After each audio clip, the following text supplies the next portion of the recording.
Sahabat-sahabat, inilah dongkelan bahan bonsai Putri Malu.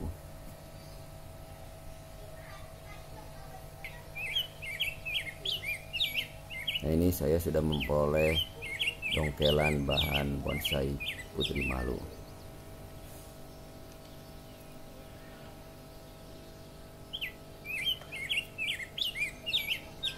Ini agar tanaman tidak layu dan langsung tumbuh, dongkelan harus dilakukan dengan sebagian tanah masih melekat ke akar seperti ini sahabat-sahabat. Jadi mendongkelnya itu dengan membawa tanahnya sebagian sehingga akar-akar masih tetap berada dalam tanah. Marilah kita mempotkan dongkelan Putri Malu ini dengan mengisi pot yang telah disediakan, yaitu dengan sekam dan tanah sahabat-sahabat.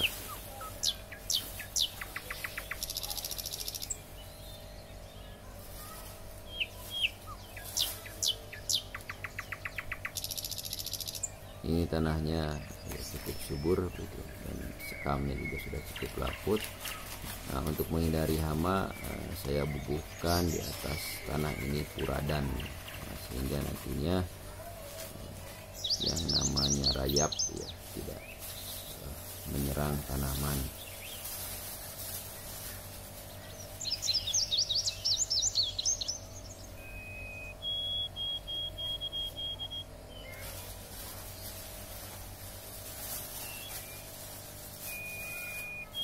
Kita mulai saja dengan mengisi pot ini dengan media tanam berupa tanah dan sekam.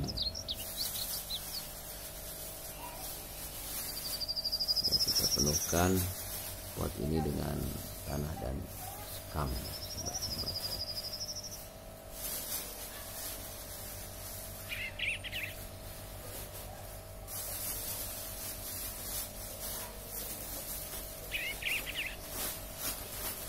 Jadi saking sekam ya kami juga membeli pupuk kandang yang sudah dicampur dengan kokopit. Ini cukup bagus untuk tanaman.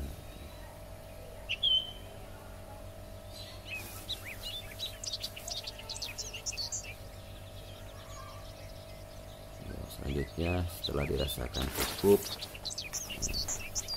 mari kita tanam pohon Putri Malu ini. Dimasukkan ke dalam pot sahabat-sahabat. Pinggir-pinggirnya tinggal ditambahkan dengan tanah ya, campur dengan pupuk.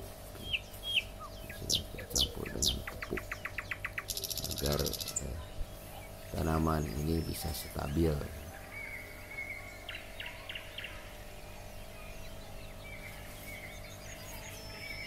Pelan-pelan kita masukin pinggir-pinggir dari akar tanaman sehingga tanah di sekitarnya menjadi agak padat sahabat-sahabat.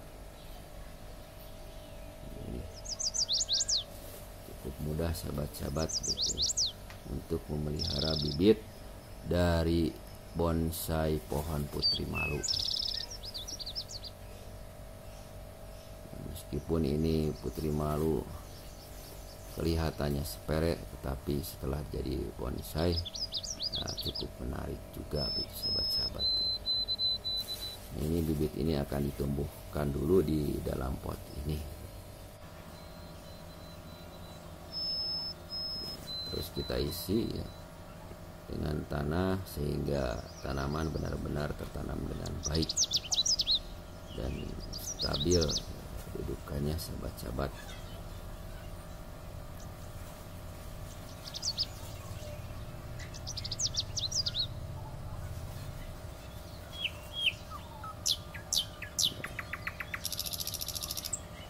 Cukup mengasihkan sahabat-sahabat. Nah, kelihatan daun-daun dari putri malu ini masih malu-malu ketika tersentuh oleh apapun, termasuk dengan tangan.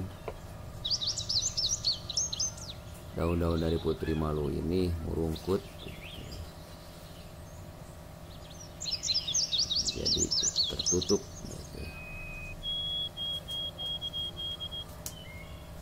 Nah, ini udah hampir selesai sahabat-sahabat. Tanaman bibitnya udah selesai di dalam pot. Nah, ini hasilnya sahabat-sahabat ya. Ya, kita siram dulu, disiram sehingga keadaan medianya menjadi basah dan mudah bagi pertumbuhan putri malu ini. Dan kita biarkan, tidak diapa-apakan dulu, belum memakai kawat segala macam, biarkan ini akarnya tumbuh dulu ke dalam pot.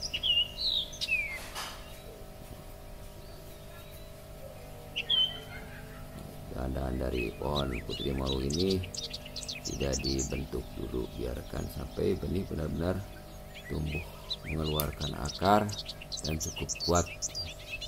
Baru setelah kuat nanti dan setelah tumbuh dengan baik di dalam pot ya, kita bentuk sedemikian rupa.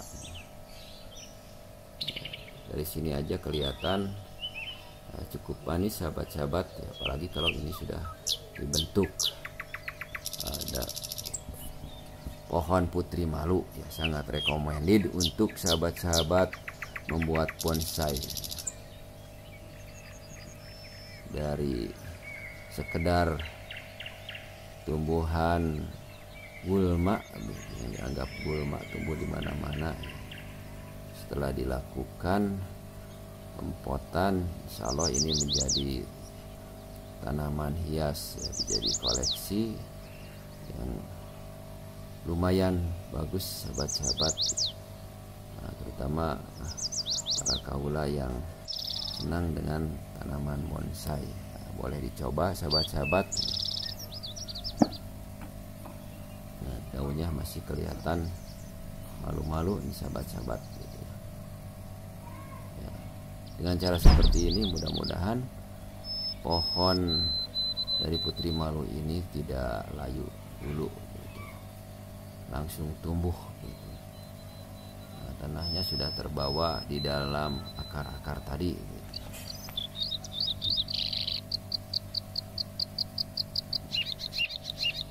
Luar biasa sahabat-sahabat gitu. Nah, ini tanaman putri malu ini kelihatannya sudah cukup punya usia gitu. Kelihatan dari tangkai-tangkainya gitu, dari cabang-cabang pohon putri malu ini. Tinggal memelihara, nanti kalau sudah tumbuh tinggal dibentuk, ditarik ke atas dahan-dahan ini sehingga akan terbentuk bonsai putri malu.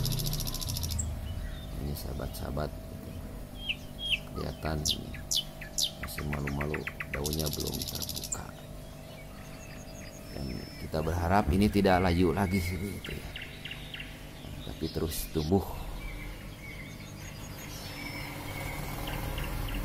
Ini sahabat-sahabat, sebagian sudah mulai agak terbuka. Ini juga gitu ya. Nah, ini sudah mulai terbuka sahabat-sahabat. Memang karakter tumbuhan putri malu ini ketika terkena sentuhan baik angin, tangan, sangat cepat meresponnya. Nah, ini penampakan bibit setelah 2 jam. Nah, ternyata setelah 2 jam di pot tanaman kelihatan segar kembali dan tidak layu, sahabat-sahabat. Betul saja ini. Jadi tanaman langsung tumbuh, tidak mengalami layu dengan cara mendongkel dengan tanah seperti disampaikan di muka sahabat-sahabat. Nah, silahkan coba mendongkelnya itu dengan tanahnya. Biarkan di pot ini akar tumbuh dengan baik, sahabat-sahabat. Mudah-mudahan ini menginspirasi sahabat-sahabat sebagai bahan bonsai dan sebagai tanaman hias. Terima kasih atas dukungannya. Silakan subscribe. Wassalamualaikum warahmatullahi wabarakatuh.